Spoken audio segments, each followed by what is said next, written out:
Sa isang barkada na laging masaya, may mga lihim na hindi nakikita. May mga ngiting tila walang problema, pero may kwento palang hindi nila sinasabi sa iba.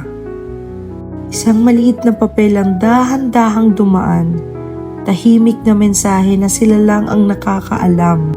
Sa unang tingin parang wala lang yan, pero sa loob nun, may sikreto palang tinatago na matagal nang pinagplanuhan. Mga letrang nilipat, mga salitang nabago. Code na sila lang ang kayang gumawa nito. Kahit maliit lang, malaking kwento. Lihim na relasyon na ayaw nilang malaman ng iba sa grupo.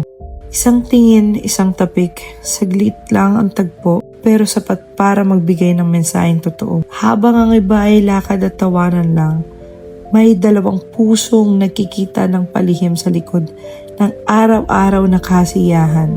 Pero kahit gaano nila kayang umiwas, may mga bagay na hindi kaya itago ng pangmatagalan.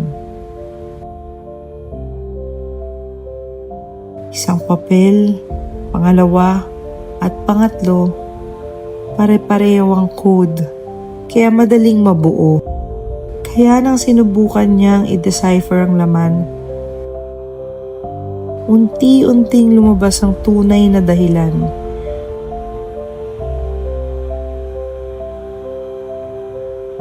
At ang mensaheng hindi dapat sa kanya makita, siya ngayong nakabasa at nakakita ng lahat ng salita.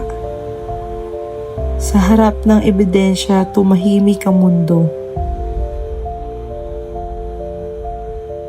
Wala nang lusot, wala nang palusot na bago. Kung ano ang sinubukan nilang itago, siya ring lumabas dahil hindi nila binago ang iisang pattern sa bawat sulat nila rito. Sa huli, ganun talaga ang kwento.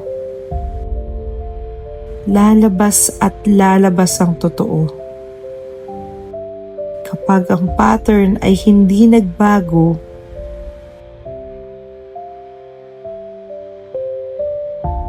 doon lumilitaw ang lihim na tinatago.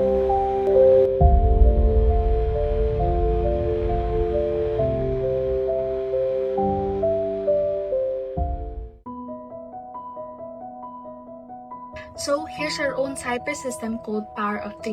In this system, each letter is first converted into a number based on its position in the alphabet.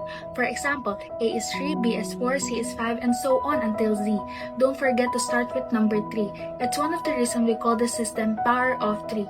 Once the letter is turned into a number, we raise that number to the power of 3. The second reason we named the system. This transforms the plain text into a unique code and message. So let's try. Let's use the word I love you or ILY as an example.